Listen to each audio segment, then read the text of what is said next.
how does this thing go back together? Well, actually, what do I need to check before I put this thing back together is a better question. So I bought the ATSG and the Carl Monroe books on A727 transmission, and I went through them, and everything in this is not perfect. I'm not completely rebuilding this transmission. Our goal here was to check the sprag. It was good, but we're gonna put a bolt-in sprag in and replace that tail shaft housing because it was broken. Everything else, I just looked it over. It doesn't have all new clutches. It doesn't have all new steels. It's got some parts that I had to put in because they were bad. And we'll talk about that as we go through it. I'm just gonna show you the things I checked, how I checked them, what the book said, and where we're at. The first part that we're gonna work with and check out is the front drum, and it contains the high reverse clutch pack. Originally, this clutch pack is a 4 clutch pack, and when I built this the first time, I used an extra pressure plate, the beveled pressure plate that comes out of the back of the rear drum, and you flip it over and it allows you to put 1 more clutch and steel in here. So now we currently have 5 clutches and 4 steels in this clutch pack. No, 5 clutches and 5 steels because there's this extra steel on the back. So the thing that we had to check here is we pulled it apart, we cleaned everything, we made sure all the clutches looked okay and the steels looked okay, and they all did. And then the last thing we had to do is there's a snap ring in here, and there's different thicknesses of snap rings. Currently the one that's in there is a 50 thousandths wavy snap ring, and that allowed me to use a feeler gauge. And since this is the beveled one, you can't check where you normally would between the pressure plate and the snap ring. So I had to basically, and I'm just going to simulate this because it's really hard to do and I don't want to do it again. I've already done it. You basically pull this up, and then you get a snap ring, or you get a feeler gauge in there, and you check your clearance there. And this clutch pack had 60 to 61 thousandths of clearance, and then it's also got the wavy snap ring, so that's going to add about 15 thousandths more. So it came in right where we were aiming for, 75 thousandths for 5 clutches. The next thing that we had to look at was the rear drum, and it contains the forward clutch. And they call it the forward clutch because when this clutch is engaged, the transmission is driving you forward. And all I did here is I pulled the snap ring out, I pulled all the plates out and checked all the clutches and made sure everything looked good. And I did find a problem here. So if you look, those steels are not flat. The bottom one looks pretty okay, but you can see that these have got hot and they're wavy, and they're not supposed to be wavy. So I had some extras, so I pulled those old ones out and put new ones in it. And this one has 4 clutches and 3 plates. And then once this was reassembled, I did the same thing, used the feeler gauge to check the clearance in the clutch pack, just right under the snap ring, between the snap ring and the pressure plate. And this one came out at 38 thousandths, which is right between the spec that I was looking for of 30 to 40 thousandths. The next thing that I checked was the planetary gear clearance. And as you can see, there's some clearance there. And the way you check this, there's a shoulder right there, and you just use a feeler gauge in that space to check the clearance. This one has about 13 thousandths, which the factory spec is 5 to 40 something. And according to one of the books, the closer you can get to 5 to 10, the better. We're at 13. That's close enough. I don't have all the snap rings and stuff laying around to try to get it better than that. And honestly, it's well within spec. There is a lot more stuff that you can check inside these transmissions, but I looked through the book and that was the highlights of what, because this was a working transmission and all it was is broke from the drive shaft coming out, that was what I checked since I had it apart. In order to keep the transmission or give me some peace of mind in the future, I decided that I was going to order a bolt-in sprag, and I ordered it from John Cope at CRT Transmissions, or CRT, which is Cope Racing Transmissions. And when he sent it out, he threw a shirt in there, and honestly, this is an awesome shirt. So there's the front and there's the back. It's got Mr. Haney on the back, and if you watched our video, that's the truck that was next to us when we broke the drive shaft the second time and actually broke the tail shaft housing on the transmission. So I just wanted to give him a shout out because that was awesome of him to send me a shirt. Here's the package. And this is just, I don't know if these are manufactured specifically to be bolt-in sprags or if they modify a stock one. I really don't know exactly how they're developed, but the way this works is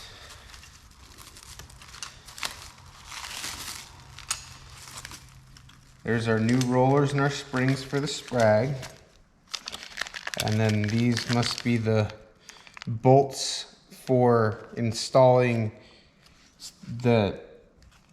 when you use the bolt-in sprag, the bolts go through the rear support and you have to have longer bolts that are made to thread into the sprag.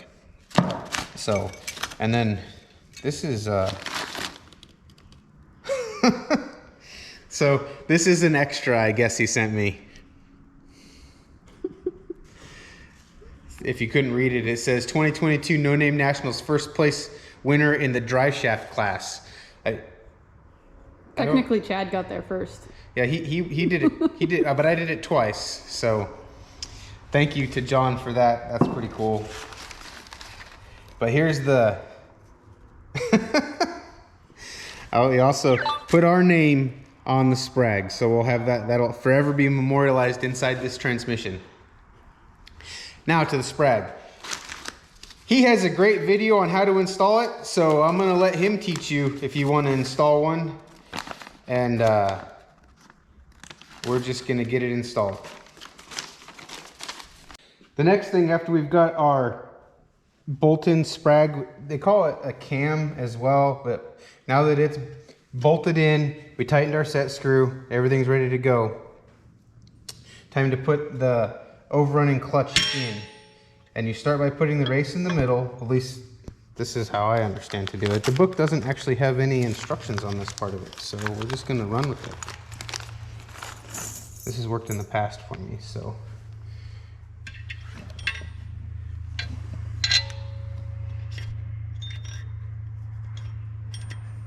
What we're gonna do is put a roller in there and then put a spring in and then a roller and a spring. Okay, so we got the overrunning clutch or the sprag all reassembled. The next step is going to be to disassemble our planetary set and put the output shaft in the transmission first. So I just used a little of this light tack transmission assembly goo, and there's sealing rings.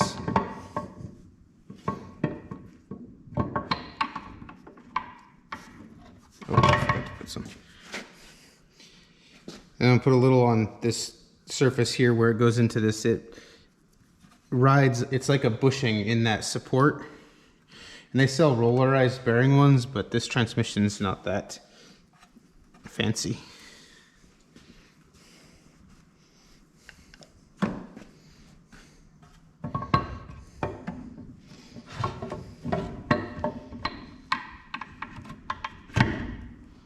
All right, now that's in the bench. No, it's not gonna catch it. The next thing to do, which I probably should have done first, is to put your rear band in and get it in there so that it's not, everything else isn't in the way as you're putting it together.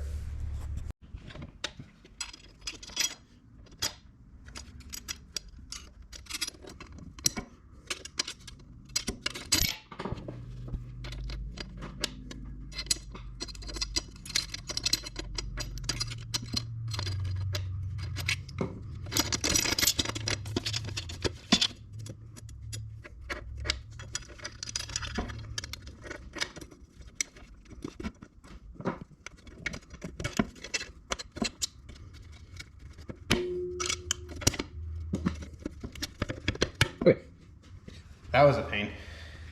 Next, we're gonna put our low reverse drum in there, and this goes into, splines into the race in the sprag, so just be careful you don't knock all those rollers and springs out of there when you're putting this in. And I've already pre-lubed the band with transmission fluid.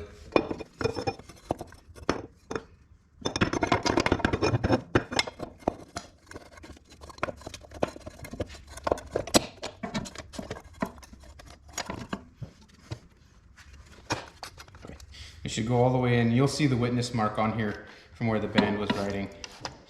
And if your sprag's still in there right, you should be able to turn it clockwise, looking at it from the front, but not counterclockwise. Everything feels good so far.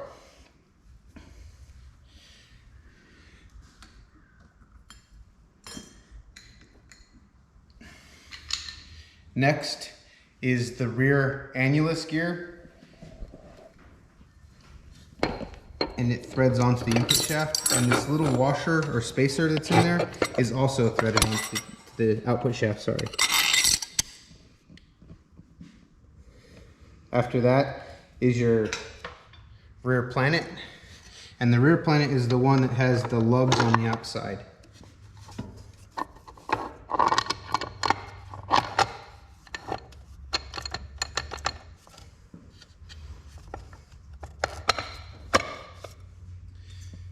And then there's a wear washer, I don't know, thrust washer, that's what I'm trying to say. There's a thrust washer that goes on that. If you just use a little of this sticky grease on the backside, it usually will stay in there for you.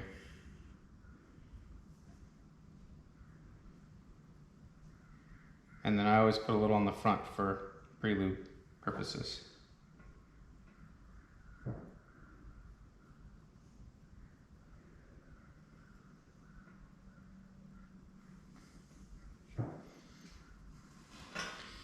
And this has tabs. If you have a 4-pinion planet, you'll need a 4-tab washer or thrust washer. If you have a 3-pinion planet, you'll need a 3-tab washer.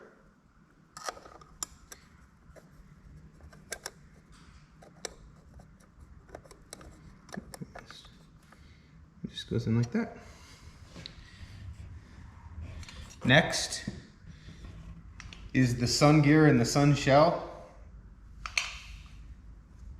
And there's also a spacer or a washer on the back side of this, but it should be held in with that snap ring.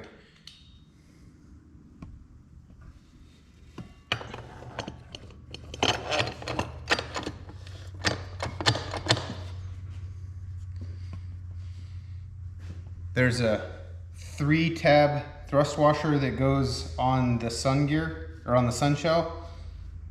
And this will ride between the sun shell and the front planet.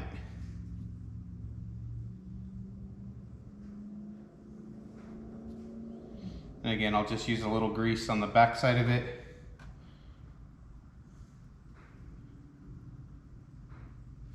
To hold it in there. And you'll see the 3 little dimples in here where the tabs go. It goes in just like that. Now we're gonna put the front planet in all together, but just to make sure that this thrust washer in here has some pre-lube, we're gonna go ahead and pre-lube it as well.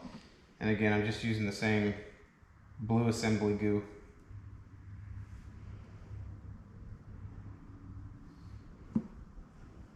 With a little on the back, just to make sure that it stays in there where we want it. Probably don't actually need it on this one because you can set this in the planet itself. And again, this is a 4-pin planet, and we're using a 4-pin thrust or 4-tab thrust washer. And you can take your front annulus gear and put it over it like that, and that should come through. And then we'll put this whole thing as an assembly.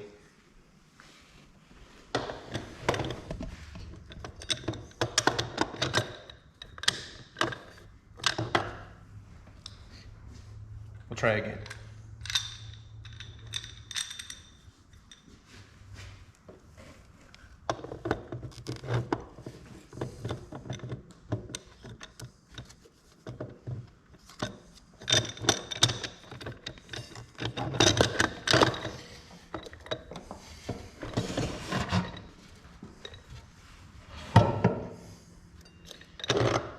try again. That's what I was afraid of. I had more goo on the side of that interfaces with the annulus gear, so it pulled it right off of there.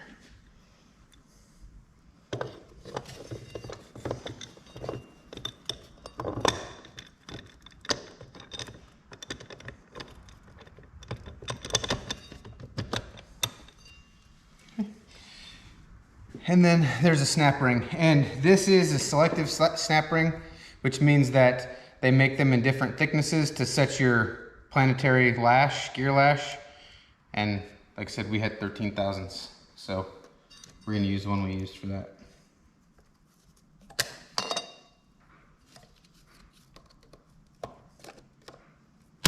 Just make sure it clips all the way in, like that. The next thing we have to put in is the 2 drums and the clutch packs and the input shaft. And it just comes in here, and I did line all these clutches up before I started, so hopefully, yeah, it goes straight together like that. Next is the band. This is your kick down or your second gear band, and it goes right around that drum. And then you have your strut, no. Whatever this thing's called. What the hell is it called? Strut. And it goes up against the lever that goes onto the actuator. And then you have your anchor that goes on the other side. And there's a screw in the case here that goes into the anchor. It goes into the end of the anchor here. We'll put a little pre-lube on that. I don't know that it needs it, but. And then the anchor just fits into the band, and there's a notch in the anchor and a stud or a piece on the band that holds that all tight. We're not setting any of that right now. We're just getting it in there tight enough that it'll stay. You'll know when that gasket's installed right because all the holes will line up. And then there's a O-ring on the outside of the front pump assembly. It's brand new. This transmission wasn't put together,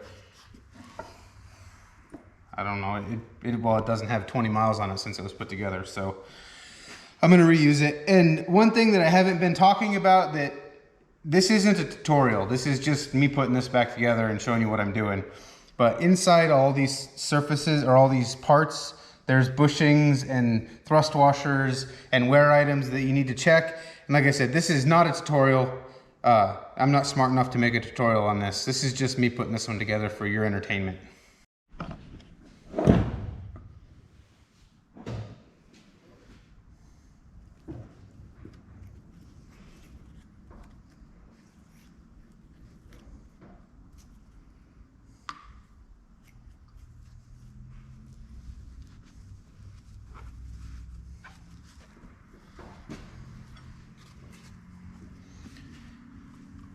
Again, you'll know it's together right if all the holes line up.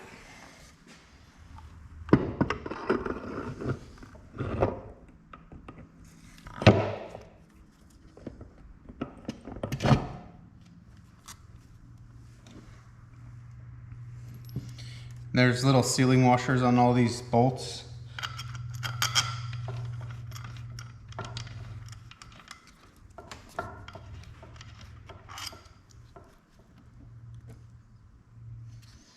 I'm gonna have to get a flashlight.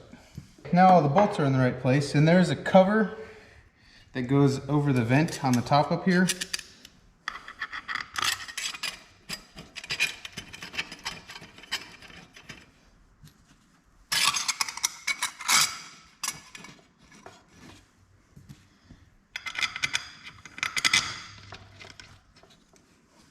If you watched our disassembly video, you'll remember me talking about having video evidence of where these 2 shims go. It's not on the bench. Guess we get to take it back apart. This time, we'll put the shims in. And they go right there, and they set your in play on your input shaft. Now that we've got the front pump in, and the bolts are all torqued.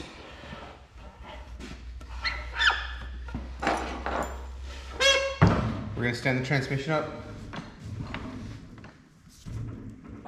Houston, we have a problem. There is no end play on the input shaft. That's not right. So we're gonna have to pull that back apart. I mean, those are the shims I took out. So the only thing I can figure, which off camera, I've had this part and back together twice and it's all lined up, is somehow I got too much shim in there, or nothing's new. The only thing that changed was the bolt-in sprag, and that shouldn't have changed any of that. So I must have not checked that when I put this together the last time, is the only thing I can think of. And I'm not a transmission guy. I was just putting it back together the way I took it apart, and obviously I didn't get something put together the right way. So now we'll pull this apart and change the shims, or see what the shims are, and try to get our end play set correctly. And that's gonna take a while because you gotta put it back and forth, back and forth, back and forth. I'll be back in a minute. I'm an idiot. So my problem was, when I put this all together, everything is seated to the rear.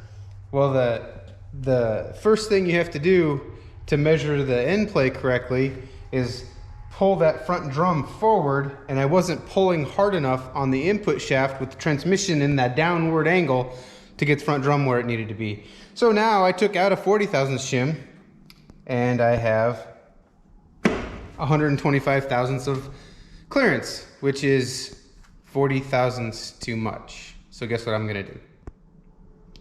I'll see after I get that done. Okay, we have our end play problem fixed. I measured it, but there's no way you guys are gonna be able to see it.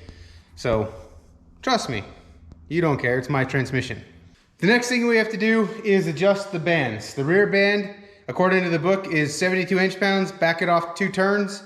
The front band, or the kickdown band, is 72 inch-pounds, back it off 2.5 turns.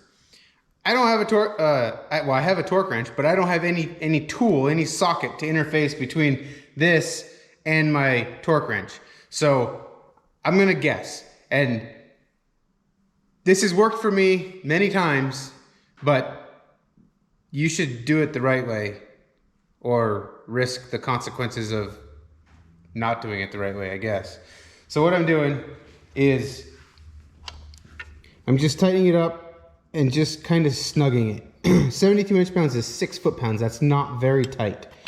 So I figure that's probably pretty close to 72 inch-pounds. And then I'm going to back it off 2.5 turns. So that's 1,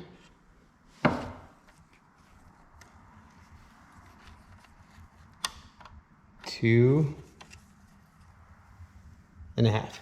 Hold the bolt and tighten the jam nut. Now that we've got our bands adjusted, it's time to stand it up and put the tail shaft housing on. I'm risking a leak, but I don't have a gasket, and this one looks like it's in good shape. So I don't want to put a bunch of goop on it because it gets everywhere. If it leaks, I'll pull it back out and put goop on it, I guess. This just slides right over, and there is a bushing in here. Ours looks like it's in good shape. And then right inside here, you can see there's another snap ring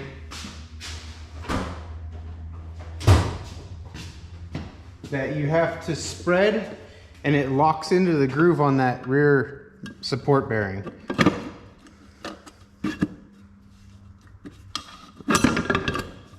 If it does that, it didn't lock into the groove.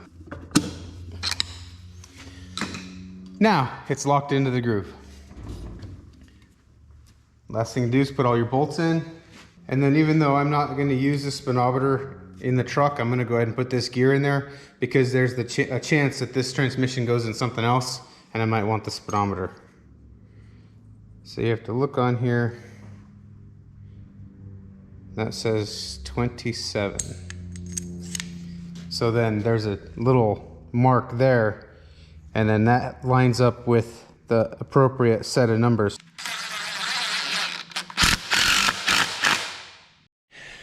Okay, now it's time to put the valve body in. And this park rod just goes through the hole back here and fits into the park brake assembly in the tail shaft housing. And it slides through just like that. And then make sure you don't mess up your seal as you slide the shifter shaft and the throttle shaft through the seal. And then put all your valve body bolts in. All right, the last thing to install is the filter. And it just has 3 screws.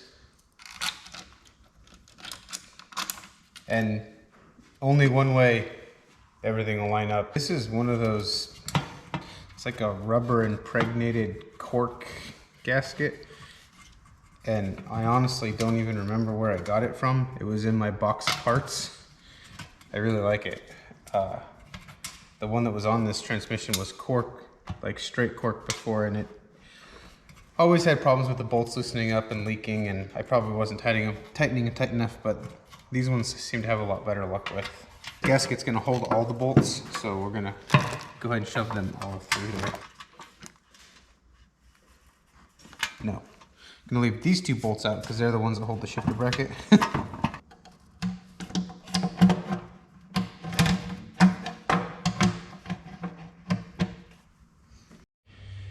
If you're gonna use an impact or any kind of ratchet or anything to do the bolts on your transmission, make sure you have all your bolts started before you start powering them with something other than your fingers.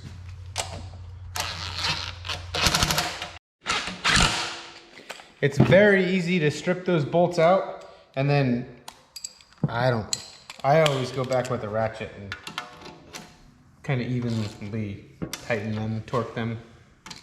I'm sure there's a torque spec. Something about like that, I think. The last thing we have to do before we touch the paint up on this is stand it up and put the kick down lever and the shifter lever on there. Last thing we have to install is the kick down lever. And if you look at this, it's got a round hole in the bottom and a D hole in the top.